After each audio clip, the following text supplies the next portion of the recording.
Halo teman-teman, kembali lagi bersama aku Hasna Izzar Salsabila, mahasiswi Ilmu Teknologi Pangan Universitas Brawijaya. Pada video kali ini, aku akan menjelaskan mengenai informasi nilai gizi dan bagaimana cara menghitungnya. Nah, untuk informasi nilai gizi sendiri, atau yang biasa disingkat ING, adalah daftar kandungan zat gizi dan non-gizi pangan olahan, sebagaimana produk pangan olahan dijual sesuai dengan format yang dibakukan. Nah, untuk informasi nilai gizi sendiri, terdapat beberapa peraturan yang mengaturnya, yaitu Peraturan BPOM Nomor 16 Tahun 2020 tentang pencantuman informasi nilai gizi untuk pangan olahan yang diproduksi oleh usaha mikro dan usaha kecil. Yang kedua, ada Peraturan BPOM Nomor 22 Tahun 2019 tentang informasi nilai gizi pada label pangan olahan. Dan yang ketiga adalah Peraturan Kepala BPOM Nomor 9 Tahun 2016 tentang acuan label gizi. Nah, untuk bagaimana cara menghitungnya, simak berikut ini. Produk yang pertama adalah roti tawar. Untuk komposisi kimianya dapat didapatkan pada web USDA. Nah, untuk takaran sajinya, kita dapat melihatnya pada lampiran PKBPOM nomor 22 tahun 2019.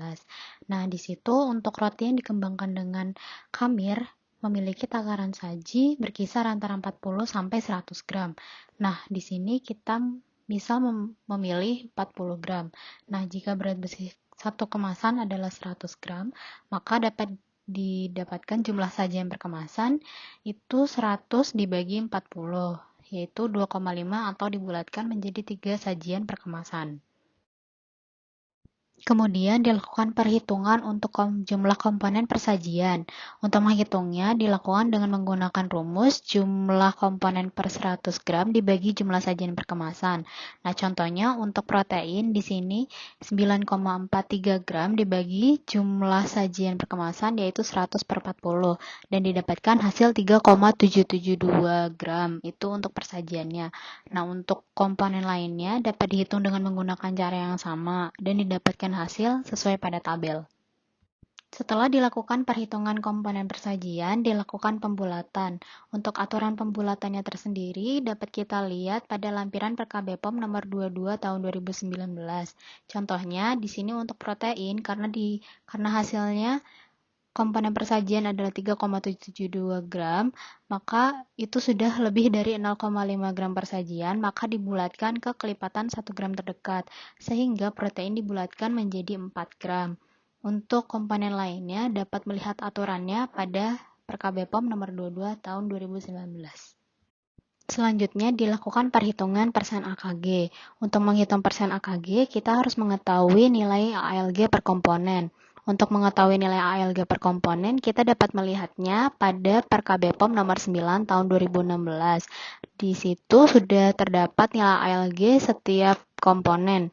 Nah, di sini contohnya untuk menghitung persen AKG dari protein, itu dengan menggunakan rumus persajian dibagi ALG dikali 100%. Dan didapatkan hasil 6,28667.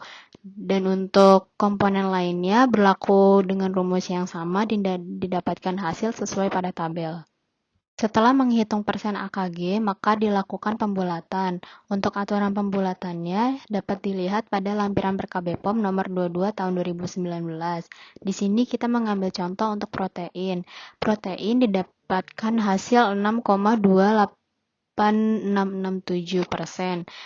Kemudian dilakukan pembulatan. Di sini karena protein lebih dari 0%, maka dibulatkan ke kelipatan 1% terdekat, sehingga protein dibulatkan menjadi 6%. Dan untuk komponen lainnya dapat dilihat aturannya pada lampiran PKBPOM nomor 22 tahun 2019 dan didapatkan hasil seperti pada tabel. Setelah itu dilakukan perhitungan energi total dan energi lemak jenuh. Untuk rumusnya dapat dilihat seperti berikut. Kemudian setelah itu untuk energi total kita menambahkan kalori dari protein ditambah total lemak dan ditambah total karbohidrat sehingga didapatkan hasil 106,732. Setelah itu kita lakukan pembulatan. Untuk pembulatan kita terdapat aturannya yaitu pada lampiran PKBPOM nomor 22 tahun 2019. Untuk energi total yang lebih dari 50 kilokalori per sajian akan dibulatkan ke kelipatan 10 kilokalori terdekat sehingga untuk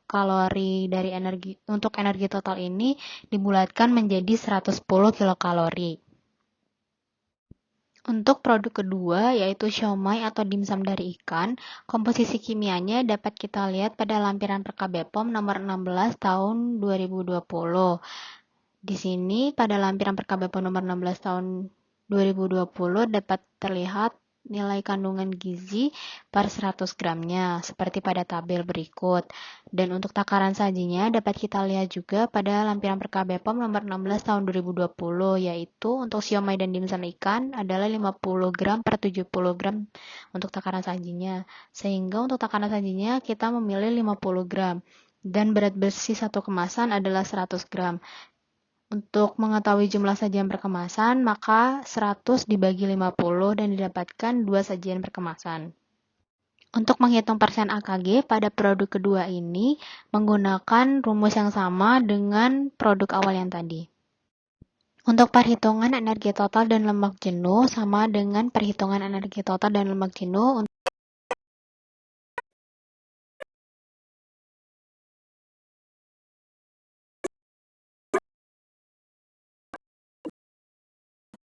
Nah, segitu dulu ya penjelasan dari aku. Selamat bertemu di vlog selanjutnya. Annyeong, kamsahamnida.